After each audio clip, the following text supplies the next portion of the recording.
Hey guys, how's it going? We're back again. Hello. Hello. Hi guys.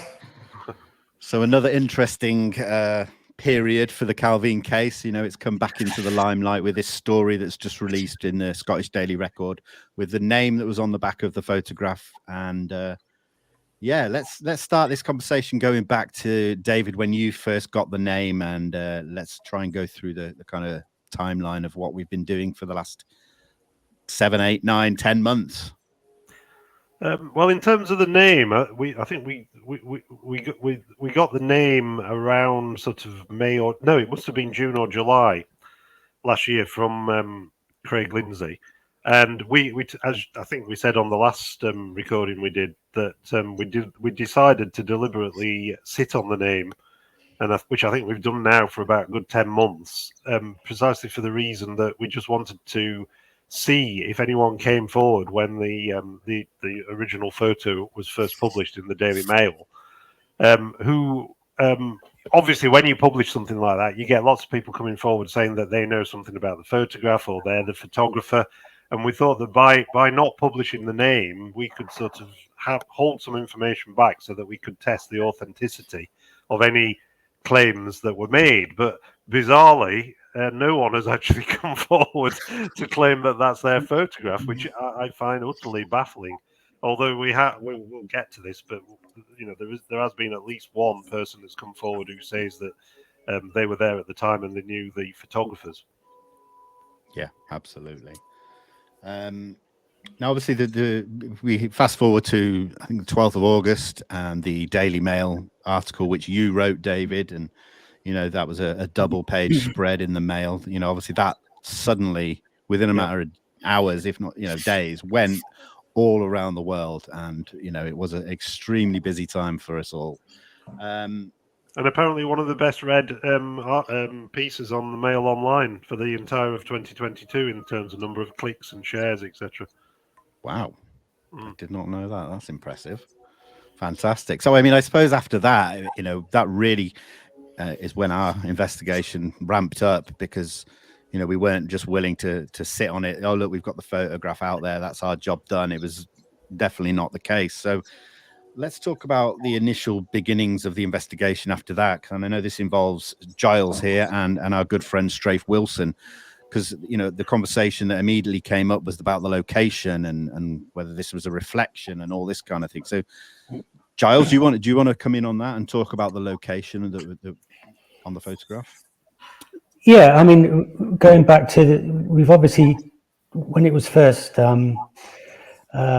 publicised, the picture, it wasn't obviously as clear as the initial reconstruction picture from Nick Pope, but we basically just had foreground, which was a shame. We didn't have any definitive background, which was unfortunate. But the fencing certainly stuck out for me straight away, and I told Dave at the time I thought I knew exactly where it was, and when Dave came up and we did a hike out into the hills, and I took him up there, I think he thought it was pretty much where we believed it to be. So yeah, I still think so.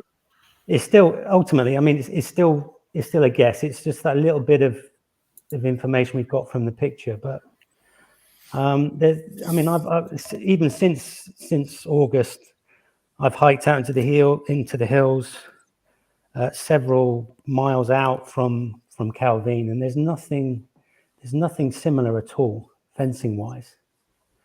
And it just seemed to fit exactly where you'd think if you were coming out from Pitlochry and you wanted to do a walk, especially that late in the evening, you only had so much light left.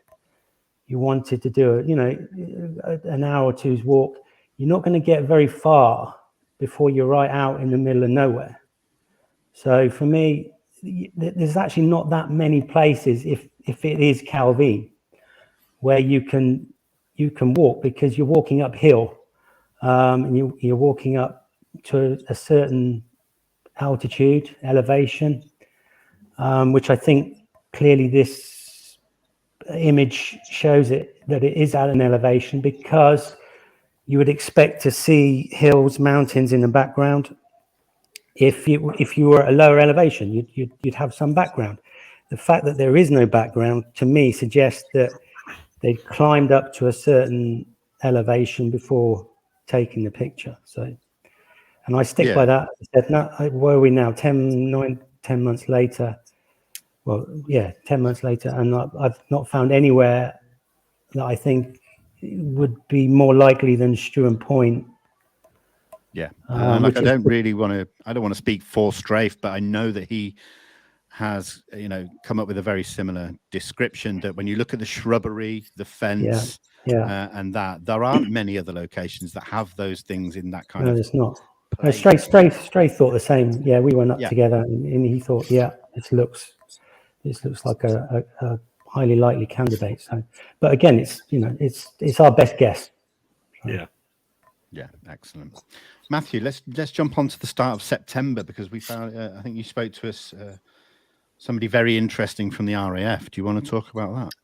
Yeah, when I started to investigate this case, a man came forward on social media and recounted a tale to me, which I, substantiated to a reasonably high degree from what public sources are available, that his father had left the RAF in the late 80s and then been subcontracted by the MOD to work on air defense investigations. And the son, told me that his dad had investigated the Calvine photograph, along with the one on the oil rig, as he put it, which is the Chris Gibson sighting. Yep. And he was part of a 3 or 4 man company. And the company was wound up in the mid-90s when his father passed away. And this sort of lent credence to the idea that, some of these things were being put beyond the reach of the Freedom of Information Act. If what evidence and materials had been submitted were transferred to a limited company with, limited ownership, there'd be no way of anyone knowing that, and no means of getting that information back into the domain where the general public could ever access it again. And he was very forthcoming, and he seemed perfectly genuine and honest. And I found his dad in the public records, all his promotions, all the way up to group captain, and so it was quite a promising start at that point. That people were willing to be this sort of forthcoming. Yeah, absolutely. And I mean, it also adds credence to the fact that these photographs were genuine as well, and they didn't just show a rock in a lake and stuff like that. That if these groups are being tasked to look at these images, that there's something to it. I mean, I'm kind of assuming a bit there, but so let's move on further on in September, and we saw some of us here start contacting our local MPs. So how do we go on that part? I just wrote to mine. I think, David, you actually met with yours. Yeah, Louise Haigh, who's the Shadow Northern Ireland Transport Minister, MP for Healy and Sheffield, and she sent a letter with a list of questions to I can't remember his name, but he was like she sent it to the Minister of Defence, whose name escapes me, Ben Wallace. That's it, and he got one of his minions to respond, one of the junior ministers, who basically it's exactly what I expected them to say. Sorry, the thing that's been released at the National Archives is the only surviving historical record, and we can't say anything more about it. He pointedly did not answer one of the specific questions, which was the QRA, which is the Quick Reaction Alert Squadron, triggered by an intruder aircraft on that particular day. They just ignored that question altogether, which was a question that one of our RAF contacts said that we should put to them. And that to me is a bit suspicious, because they didn't even make an excuse like, it would cost too much money to go looking through the records, which is the usual way out. So that was ignored. But interestingly, what the response about the thing about it being an American reconnaissance aircraft, they just basically passed the buck on that and said, well, that's something for the Americans. Which is pretty much how they answered all the parliamentary questions about it back in the 90s, when, coincidentally, Chris Gibson's sighting actually made it into the newspapers. This is the guy on the oil rig who we've been talking to quite recently, who was a member of the Royal Observer Corps, and he knows expert identification skills on aircraft, and he was on this oil rig in the North Sea not long after the Calvine incident, and he saw this triangular object being escorted by I think it was F-111s and a KC-135 tanker, and he just couldn't identify what the object was. And I interviewed him quite recently. His memory of this is still absolutely crystal clear, and he still says to this day, he doesn't know what it was he saw. Chris Gibson as well was a trained observer for aircraft, really knew his stuff. So, that again, for him to not identify this plane or object it says something. And if you don't mind, can we just talk about the intelligence source, let's say, David, that you've spoken to on a number of occasions? Yep. Because we've mentioned this on a previous recording about how he said he knew what it was, but he actually did give us a little bit of detail about what the object's mission was and things like that. Can we just talk to that a little bit more? Yeah, he basically said that what it was that was seen was an American, some kind of reconnaissance stealthy aircraft platform, whatever you want to call it, that was being used during the Cold War. The Iraq War, Operation Desert Storm. It was some kind of thing that was invisible to radar that they sent in to basically identify targets with a directed laser beam, and that's then what the F-1, the stealth fighters and the missiles used, and presumably this thing has been used in other theatres of conflict as well, and it's still on the secret list after 30 years. Now, maybe he's spinning me a yarn, but that's what he says it was. And basically, he can't say exactly what it was, but that's effectively what he was saying. He thinks it was, and he was in a position to know. Yeah, absolutely. And I think one other thing that I found really interesting about that conversation was that, to the question of why would it be above Scotland, and his response being that they regularly flew things into RAF Machrihanish over on the west coast, but also that the terrain above Scotland was similar to the terrain in these places that they were going, whether it's hilly and there's mountains and stuff in the theatre of war and the conflict. So that that really stood out as well. And another thing I suppose worth saying is that when listening to this conversation, this guy is not trying to. It seems genuine in the way he talks and things like that. I think that he's Well, I think we've gone over this before, and like the first time I contacted him was before we even started investigating this particular story. Right. Yeah, and I'd just come across his name by accident in the National Archives, and I'd just phoned him up because I knew that he dealt with this subject at the time. I emailed him and just said, well, I've seen your name in the National Archives. I know you had a responsibility for UFOs. Is it all right if we have a chat? And he texted me back and said, yeah, no problem. I'm retired now. I can't talk about anything that was top secret, but happy to talk to you about UFOs because they weren't top secret. And I was just having a general conversation, like, what did you do and how many reports did you handle every day and what was your feelings about them?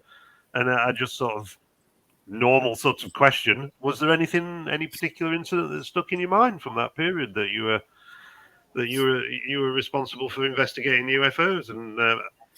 And he just dropped it out. Yeah, there was this occasion with these two lads in Scotland. So he didn't know I was going to ask him about that, and I wasn't asking him about it. I've got the verbatim quote here. Yeah. I've listened to it today, and you just like exactly as you've said. You just said, "Oh, is there anything inexplicable in your sort of career?" And he said there was one case where there were a couple of poachers up in Scotland, and having photographed each other with their kill, they happened to catch some aircraft in the background, and that caused a hell of a stink. That's his quote. And you then just start to talk about it. Was that about Aurora? And he's like, yeah, that's the one. And then he starts just reeling off all the information, and if you've listened to this, I looked at it. There was sort of 2.5 hours of sort of interviews, multiple separate conversations, and he's not, especially like in this, when he's just off the cuff, unprompted. You didn't mention Calvine, you didn't mention Aurora, at least initially. You just asked him what was inexplicable, and he just started to give the information about this case, and then just described, the nature of the aircraft, the fact that there were 2 Harriers there, 1 American and 1 British, and the facts just kept coming. Yeah, absolutely. And I think it was when he said it was definitely not a hoax. It was definitely good film. Let's put it that way. Yeah, because at the time, I mean, I knew something about the case. Obviously, I'd seen it in the papers of the night. I'd concluded, as everyone knows, it was a hoax. Yeah. So I was sort of saying to him, "Well, wasn't this a hoax?" And he was saying, "No." What makes you think it was a hoax? Yeah. So it took me by surprise. Yeah, I always like the bit about you say something like Aurora was a myth, wasn't it? And then he laughs and he goes, "Was it?" And it's such a knowing tone of voice.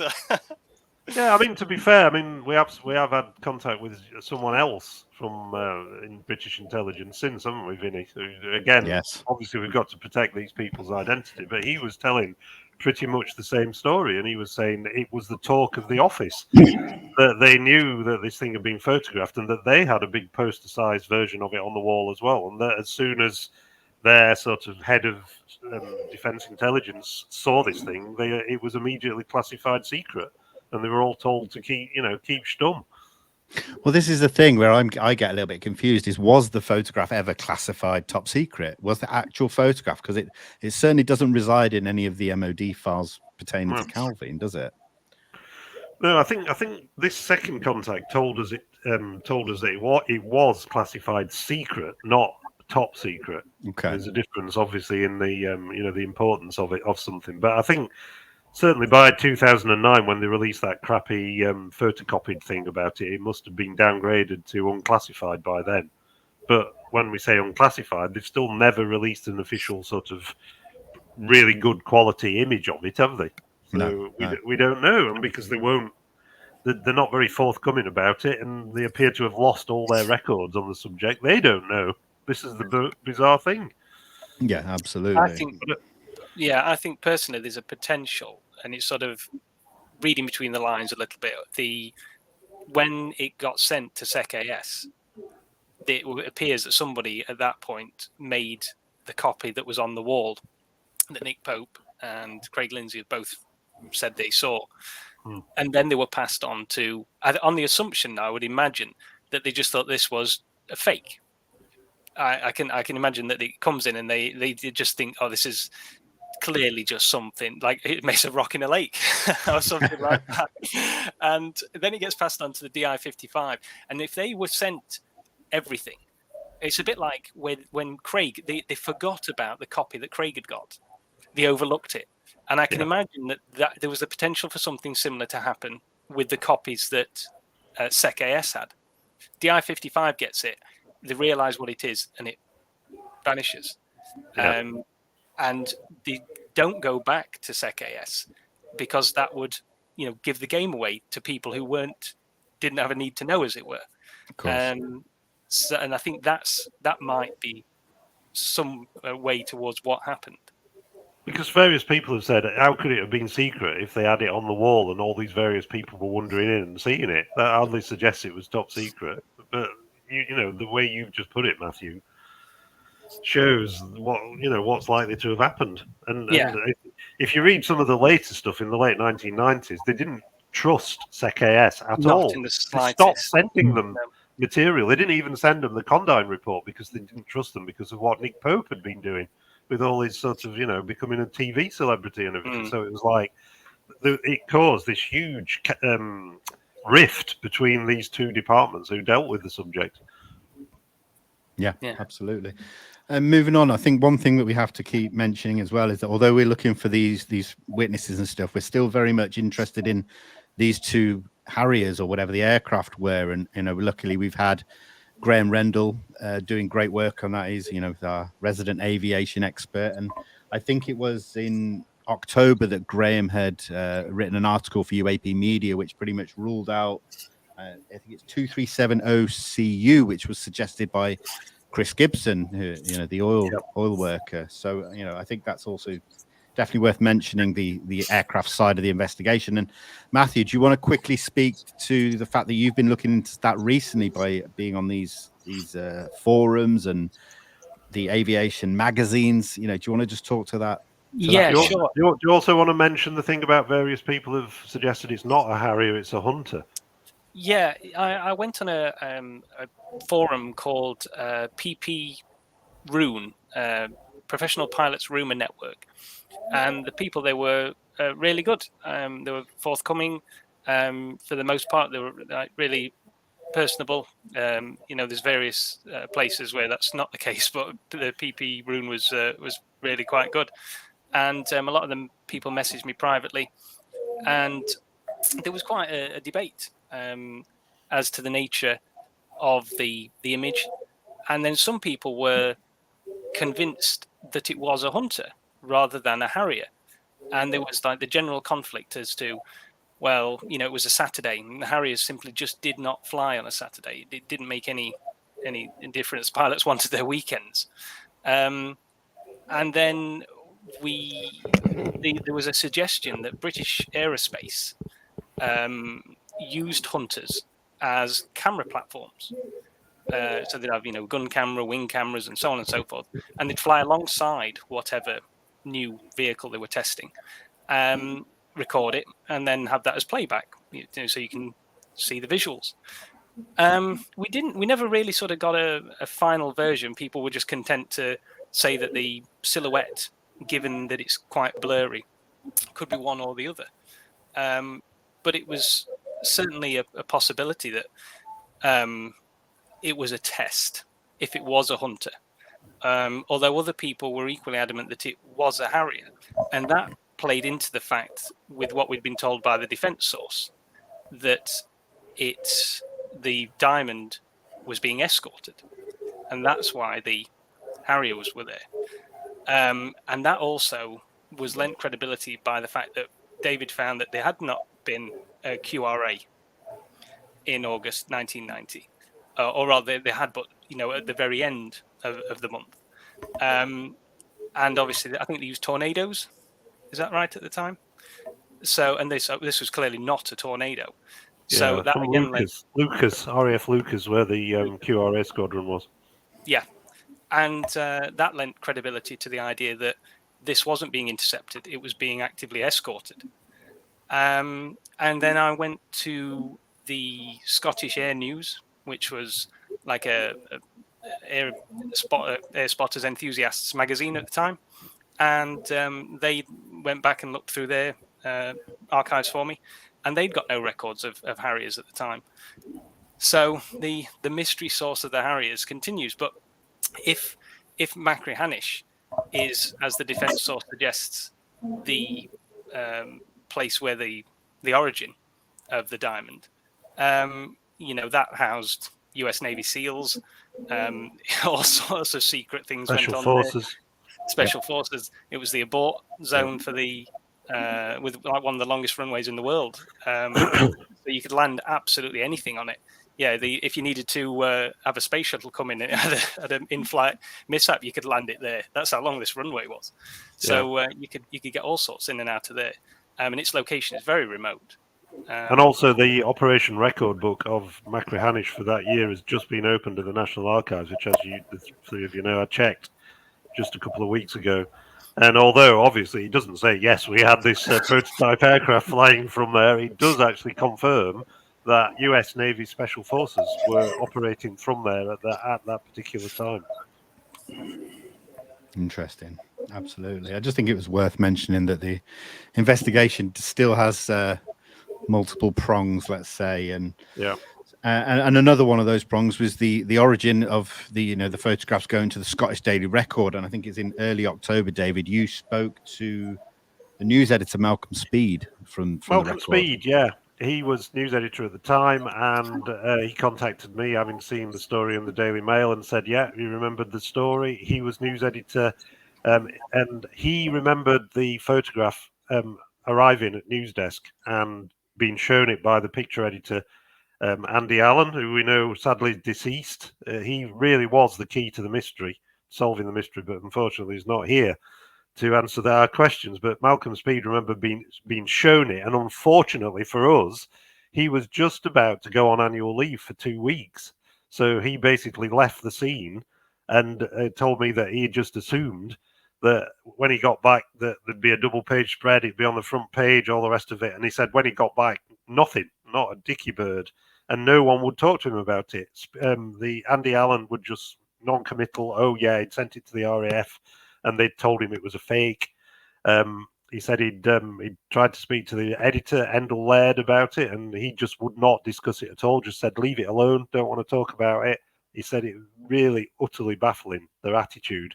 And like me, he's someone who's worked as a journalist for decades, and he can't understand it to this day why they didn't run the story. He said it's like the biggest scoop that we missed, and he like the rest of us, he's like wanting to get to the bottom of why they didn't run the story in the first place. Because if it was a fake, he said, regardless of its reality status, the photo is a stunning photograph, and no journalist worth their salt would not have run that story, even if they knew it was a hoax. It would have been, hoax photograph from Calvine came to our office here.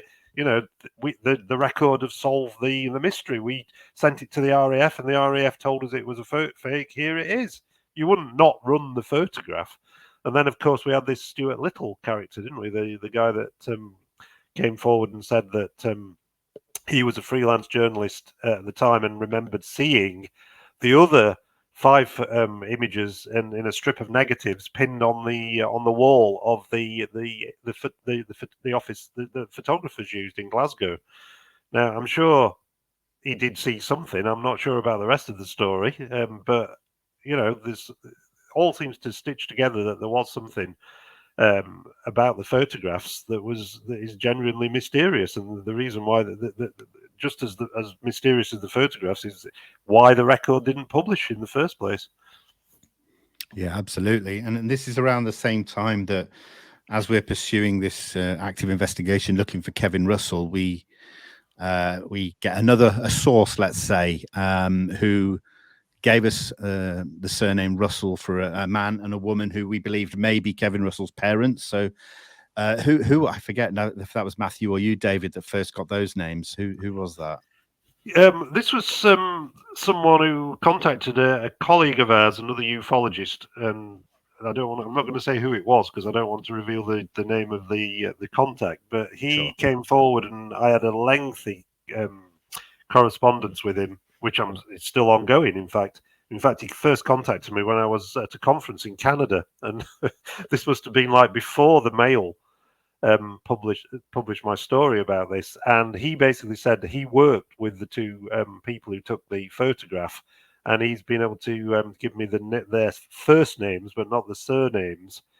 And he named a hotel in Pitlochry where he said he worked with them at the time, and he said they were out basically on the moors picking mushrooms, magic mushrooms, and that's when this thing happened. And he said that a friend or I'm not clear whether it was them or someone who they knew that basically had the photographs developed, and it was from a very cheap sort of camera, the sort of thing a disposable camera you'd buy in Boots, and they took the photographs to the Daily Record in Glasgow, and that's basically when things started going very, very strange, that these 2 guys who were like life and soul of the party, out drinking every night, enjoying themselves, suddenly a complete change in their behavior. One of them went completely off the rails, ended up in trouble with the law. Both of them vanished, took off back home, wherever it was they came from, different parts of Scotland. And apparently what caused all this was when they turned the photographs over to the record, as we know, turned them over to the Ministry of Defence, and then within a couple of weeks, a car turned. This is classic Men in Black story. The car turned up at the hotel.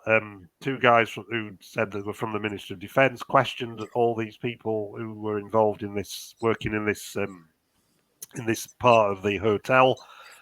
He remembered standing outside having a cigarette when this was going on, and he said that it was that experience that after that, these two lads were never the same again. And this chimes with what I was told by the defence source, because he said that, that officers from Defence Intelligence went to Scotland and interviewed the two guys. And there are some details that I was given by this source that actually check out. They are details that somebody would not have been able to invent. So I'm pretty sure that he knows something. But it sadly, despite all the correspondence we've had with him, it still hasn't been enough to allow us to track down any of the people he was talking about. All of whom absolutely. were, if you can imagine, these are people who were moving around during the summer, going from hotel to hotel, seasonal work, cooking, cleaning up, acting as porters. When one job dried up, they moved to another part of Scotland to work in another hotel. This is something that happened 30 years ago, tracking those people down. I mean, ask yourself, people that maybe you were at school or college with 30 years ago, would you remember their second names? Would you remember somebody who you knew briefly for a few weeks? Would you be able to find them now? Yeah, you could search for them on Facebook, but it doesn't mean to say that they're still going to be there or that they're even on social media. Yeah, absolutely. That's the problem we've got. Yeah, Matthew, I know you were involved in looking at tracking down a lot of these people when we did get names. Is there anything you wanted to just bring in on that bit when we're talking about finding these potential parents? Yeah, it was the two men that this source describes are in exactly the same age group as other people have mentioned. And like David says, one of them went off the rails, but the other man was alleged to be the photographer, and he was the one who was alleged to have taken the bus to Glasgow to drop the negatives off at the record. And it's that man that was the most interesting, because he apparently is still alive by all accounts, and he was described as having left the hotel within a matter of weeks of this happening because of the change in his character. And the description was really sharp and really severe. This man became extremely introverted, having, like you say, been a reasonable extrovert before that. And the source says that this man took a bus back to Glasgow, and from there went to the coast and returned to live on an island off the west coast of Scotland. And he couldn't be sure which, but he thought it might have been Arran or Islay. And he lived with his mother. And it's these strange little details, because we had another person elsewhere who said the photographer went to Glasgow back after all this happened, went back to Glasgow to live with his mother. And now this person didn't say he went and lived off an island on the coast, but he did say he went to Glasgow to live with his mother. And it's just strange little details that tally, not exact. But again, this person, the source that we're talking about here, said that the photographer was age 24 or 25, and that's almost exactly the same age that the other person who said that he was from Glasgow said he was. So these, again, it wasn't like he was 18. It was definitely older, middle 20s. Glasgow's linked and living with his mother. Yeah. Oh, and I saw one person did mention as well that he was a keen bird watcher, which initially was one of the reasons that we had for believing that he'd gone up to Calvine. But this person said he was a bird watcher and he had a distinctive coat, and he just liked going up around the Pitlochry Dam and watching the birds up there as well. So that was just another little bit. But I had a look, and unfortunately, again, we're armed with only with first names. I did actually find someone of the right name. I thought, how many of these can there be on islands off the west coast of Scotland? But lo and behold, when we did find him, tracked him down, it wasn't him. And we don't know whether this is Kevin Russell. Kevin Russell could be someone else entirely. Indeed. Whose name has ended up on the back of the print. But we have been able to establish, and Giles did some work, didn't you, Giles, going to the local, is it Perth, the electoral roll? Yeah. And you were able to confirm that there was a person of that name residing at one of the hotels at the relevant time. Yeah, I popped to the library in Perth and checked the Electoral Register for that period. There was no Kevin Russell in the 1990 version of the Electoral Register, but that was, you had to basically submit to where you were living by October 89. So there was no Kevin Russell in the Pitlochry area late 1989. He was, however, in the 1991 and 1992 edition. So that means he had to register as living in Pitlochry. He was registered as living in the Hydro Hotel.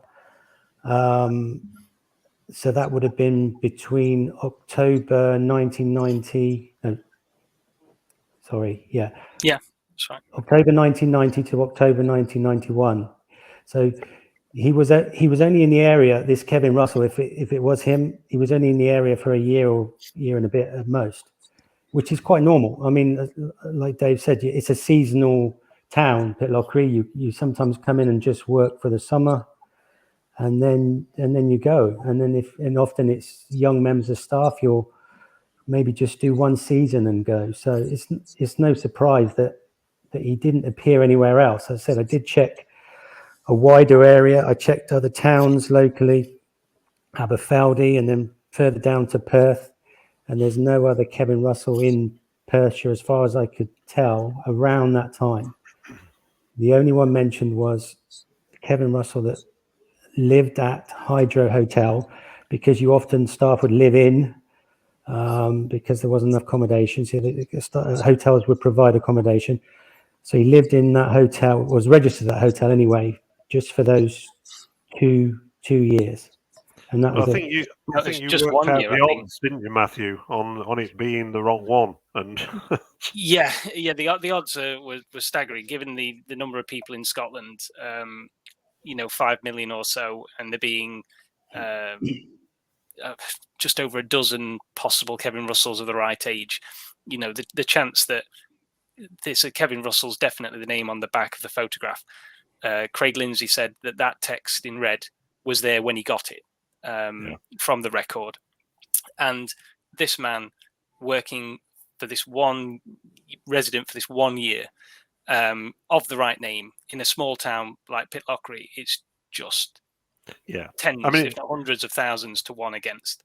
And like playing Sherlock Holmes here, let's think about this. Like, so you've got the print with written on the back of it, copyright Kevin Russell.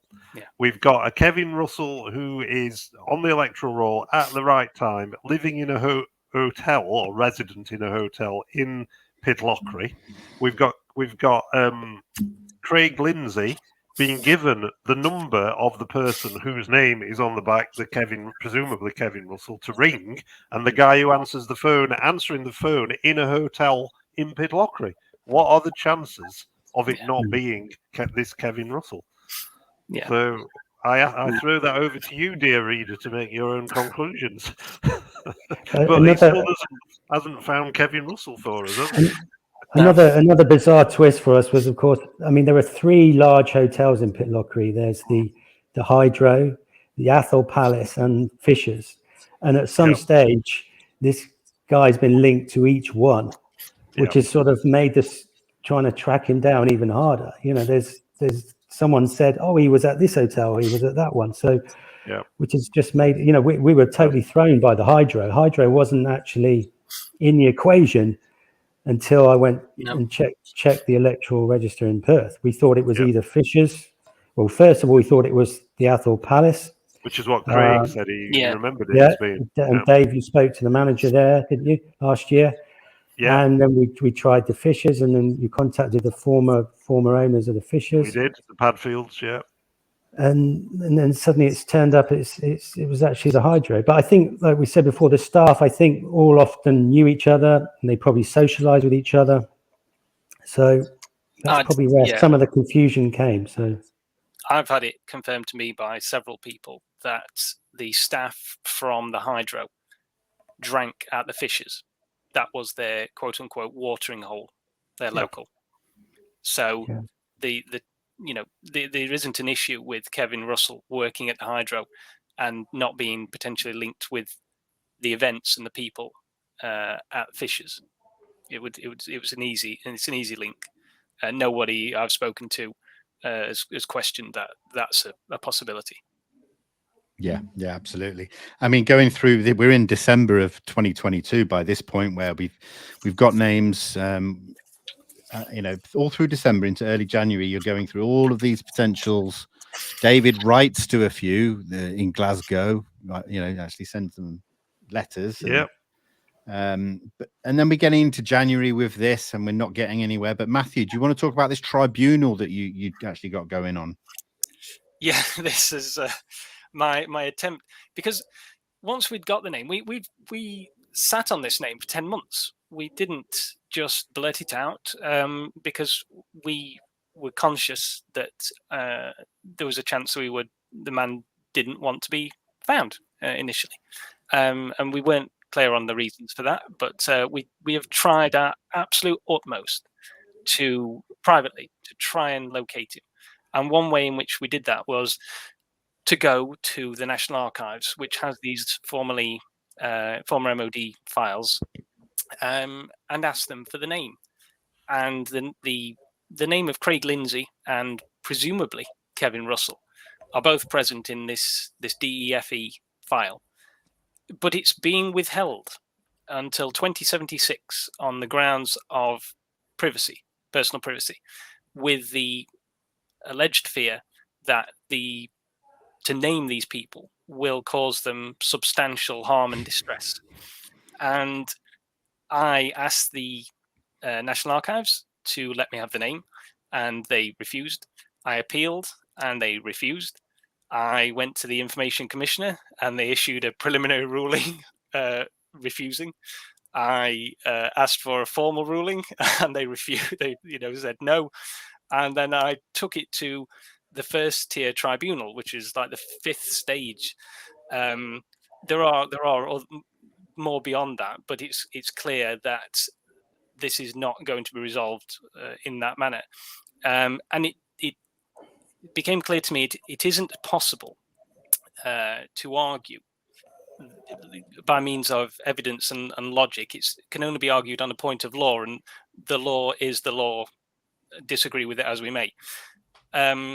My case was essentially that in all the years that the Ministry of Defence and the National Archives had been releasing UFO files, which was from 98 to 2007, as it turned out, involving tens of thousands of pieces of personal information, including details of children who'd witnessed UFOs, Ministry of Defence personnel, civil servants, telephone numbers, addresses, ages, you name it. There's information about people who were clearly mentally ill, who were writing in saying aliens are contacting me through my television. There were people in sheltered housing. And all of this is there in the clear. In all that time, there hasn't been a single recorded complaint to anyone about that information being released into the public domain. But ironically, when the Freedom of Information Act 2005 came into force, despite its title, it was used to actually conceal information. And come 1st of January 2008, the shutters went down at the National Archives.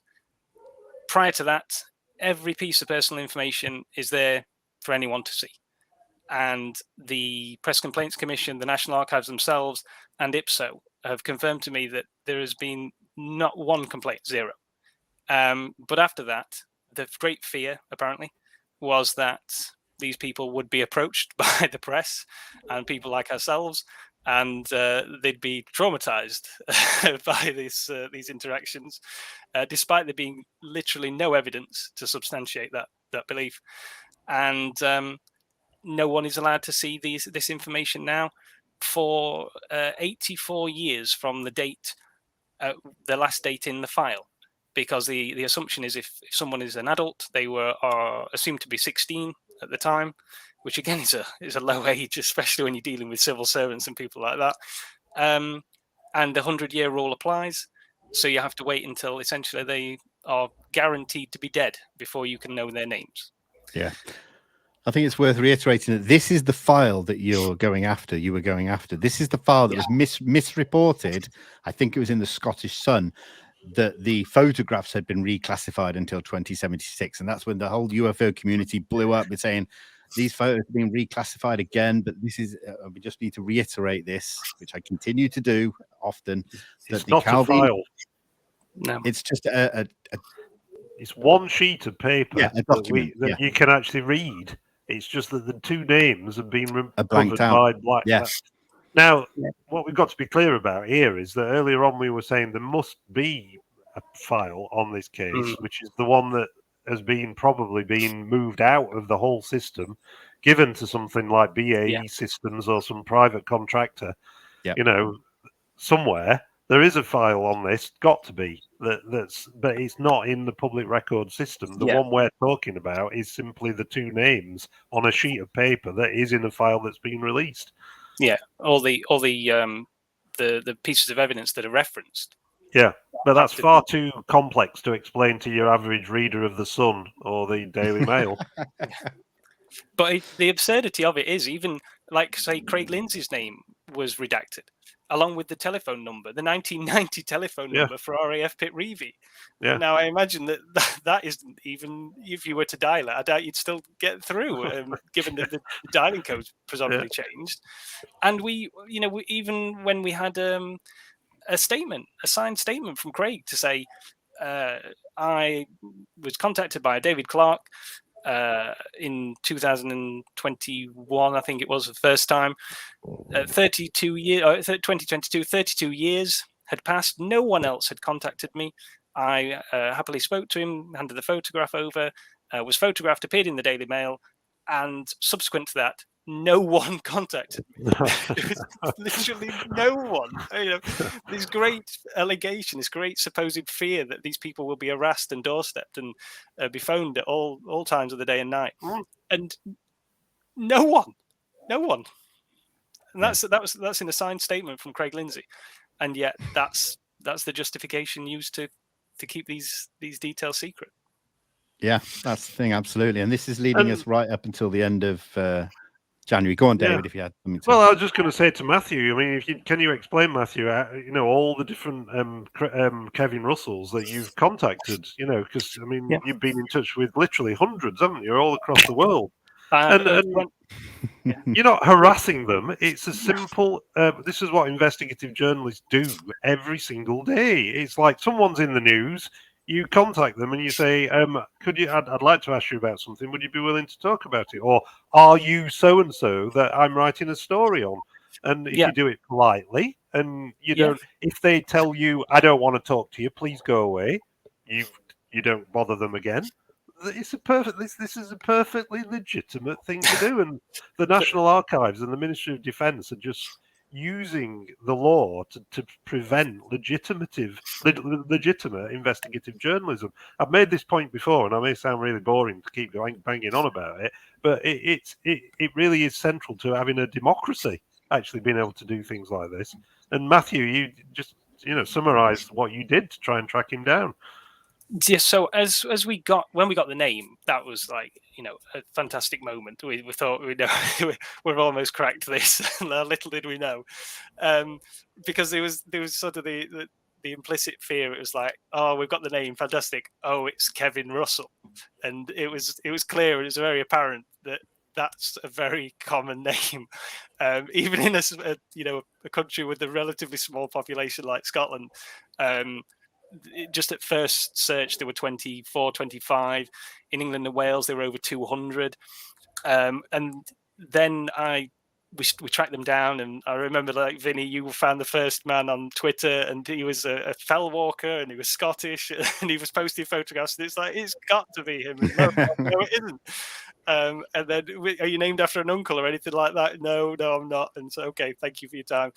And lo and behold, we just went through every Scottish person with the surname Russell in Perthshire, every Scottish person called Kevin Russell that I could locate. And we wrote to them, we emailed them, we found them on Facebook and on Twitter, and we called them. No one has been rude in the slightest. The worst reaction of anyone was a gentleman who I simply said, my name's Matthew Illsley. I'm calling on behalf of Dr. David Clarke from Sheffield Hallam University, and he said, "No, thank you," and put the phone down. That's literally the worst reaction, and that is so atypical.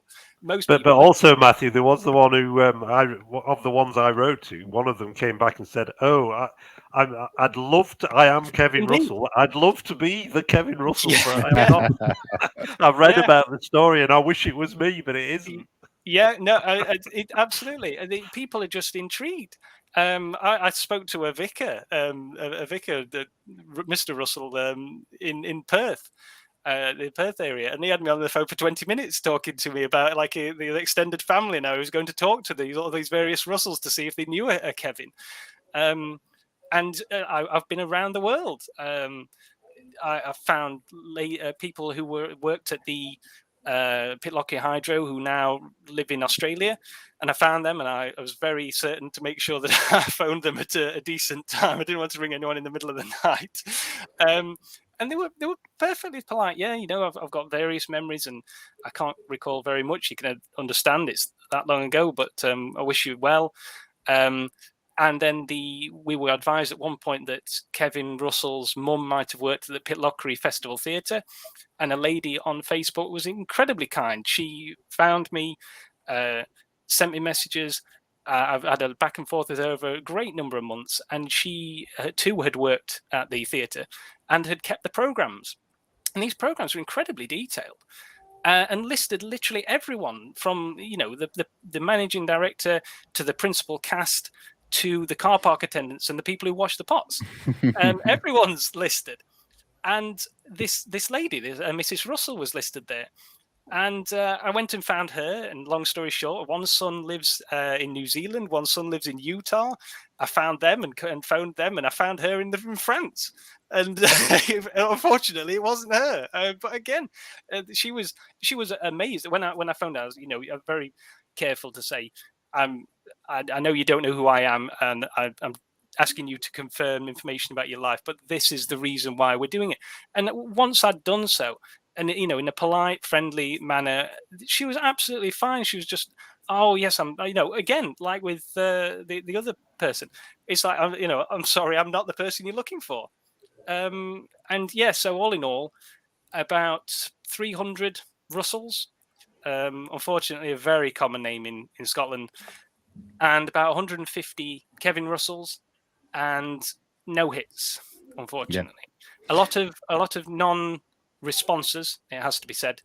Fair number of denials, but no one definitive. Yeah, and what's bizarre now is that now his photograph and the name has appeared in the Daily Record, one of the largest circulation newspapers in Scotland. It's very, very odd that no one has recognised that photograph and no one has said, "Oh, I was at school with Kevin Russell," or "Oh, I know that name," or it's very strange. It's almost as if he has been abducted to another dimension or something. Yeah. We were really, I mean, I know, I'm sure I speak for everyone here. At the very least, I think we were hoping someone would say, "I was at catering college," or "I was at secondary school with Kevin Russell." Because he was working at this hotel for this one season in 1990, but he has to have had a history somewhere. And we had two particularly conflicting accounts. One gentleman who, again, I found thanks to Giles's work, he too is named on the Hydro Hotel Electoral Register list. He was just adamant. He'd known Kevin Russell. He'd worked at the Hydro for a very long time. and Kevin Russell was from Falkirk and was a Falkirk football fan. And yet another person who also worked at the Hydro Hotel, again for a reasonable length of time, informed us he was equally adamant Kevin Russell was from Glasgow. He had helped him unload his car when he'd first arrived from England. This was the man speaking. Kevin Russell had helped him unload his car. And then when this had happened, Kevin Russell had gone back to live with his mother in Glasgow. So we had, they're not a million miles away. I think they're about 20 miles away from one another, Falkirk and Glasgow. So it was unclear, which account was accurate. And so we were just unsure how to proceed. According to various sort of public source websites, the Kevin Russells in Falkirk, who are of the right age, are not the right man. There seem to be two who particularly matched, but both of those, one has denied being the man, and the other one appeared to be married in the year before, in 1989. And everyone we'd spoken to said Kevin Russell was single in 1990 at the hotel. That left us with 4 men in Glasgow. Two in Glasgow in particular, who were born in Glasgow. One in Airdrie and one in Baillieston. The 2 from Glasgow were both born in 1967. And they seem to be the prime matches. And we haven't been able to definitively locate either of them. And that's where things stand. Yeah, and that's the thing. And then going back to the ones that you have contacted, spoken to, we still have the possibility that we could have found him and he said, no, it's not me. Yeah. We could have, let me think what else there is. Yeah, I mean, this is the thing. We've done what we can. He could have emigrated. He could have emigrated. There are still so many little things that lead off the work that we've kind of done and feel we've kind of done all we can. Yeah. We may have missed him somewhere in there, and not through the fault of lack of trying, but just by not being given that final step. There was one Kevin Russell, unfortunately, was deceased in Scotland. A gentleman who was born and died in Dundee. No one had mentioned that city, so we didn't think it was him. We hadn't had any luck in tracing his family. There had been 4 Kevin Russells that I'd found who had passed away in England as well. So there were over 200 in England. So the chances it wasn't him. None of them are him. But yeah, so there's been 5 deaths. But the odds are, 220 Kevin Russell's still extant. So, I mean, he could be living in England. And if he is in England, then the Scottish Daily Record doesn't reach England, does it? So the thing about his name isn't necessarily going to sort of reach people who may know him in England. We're assuming he's still living in Scotland. Yeah. But so, I mean, like you said, this is where we're at, and it was the right time to put the name out there with the photograph, and like a call to arms for the general public to get involved, and people in the UFO community that are, want to help out if they can. We know the guys over at Met Bunk have been following the case very closely since the photo came out, and so we appreciate any help that anybody watching this can give us. And yeah, it's ongoing. Our investigation is still ongoing. We still have other small leads relating to the case, I would say. Yeah, we've got no preconceived conclusions. We, like with David, when the evidence changes, we change our minds, and all we acknowledge as well that Kevin Russell is not going to be able to furnish us with a set of the blueprints for this thing, assuming it was genuine, But it would just be lovely. It would just be really nice to have a chat and just, did you see what is recounted in the file? The hovering, the silence, the vertical ascent, those kinds of things. It would just be lovely. to see him about that. There's no recriminations, no matter what he was up to up that mountain. Poaching mushrooms, going for a walk. It does not matter. It's 33 years later. There's just a chat. And also, reuniting with his copyright, his photograph. Indeed. It belongs to him, and it's a legitimate sort of thing to try and find him and reunite him with the photograph that he took. And we wanted it to be interesting to know: did he ever get those images back from the Ministry of Defence? Because they say, don't they, in the material that's been released, that they returned those images to the Daily Record. Well, did they? And did the Daily Record return the images to him? If not, why not? There's all these answers that we're still trying to find the answers to those questions.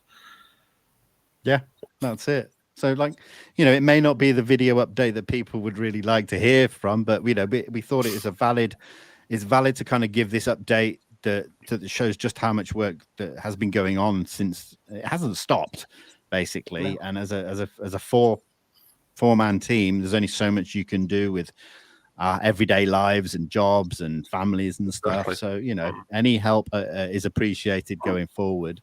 And we'll give more updates as and when we get anything, if anything, down the line. So before we finish this, though, I was going to say, is there anything that we need to mention before we do end? Well, I'd just like to say that, what people will probably have noticed is we haven't spent the hour banging on about we've got this theory and that theory about, what's shown on them photographs. Because, you go on the Twitter sphere and you just read all this stuff about it being a rock in a lake, and now what's the latest theory that it's some kind of BAE Systems who borrowed a couple of areas and sent them up to do some test or something. On the top of a mountain. It's a theory. What annoys me about it is that these things are presented as if that's it. We've solved the mystery, and it's not solved the mystery at all. It's just a theory. Where's the evidence? What we're doing is actually doing the investigative work to try and find the person involved. Anyone can come up with theories, but it's actually doing some legwork to actually reach the actual people involved on the spot who might be able to confirm what actually happened. Yeah. It's very easy to theorize, but that isn't real research. It's just speculation. Yeah. I mean, there is a time and a place for theories, and I'm all for it, but it's a case that needs conclusions. It needs, moving further down the line. It needs evidence. It needs data. It needs more. And we're not going to get it from the MOD. Nope. So we have to go and do it ourselves. So again, I will reiterate to anybody watching this, please get in touch. If you have any information, if you wish to remain anonymous, that's absolutely fine as well. We will respect your wishes, but it would just be great to be able to put this case to bed once and for all, so we can all get on with our lives and move on to something else. So yeah, gentlemen, thank you so much again. I mean, it's a pleasure working with you guys, and now we've been at this for so long. Yeah, it's just great. So thank you for that. Thank you very much. Thank you. Cool. All right, everyone watching, like I said, please get in touch. Take care. Goodbye.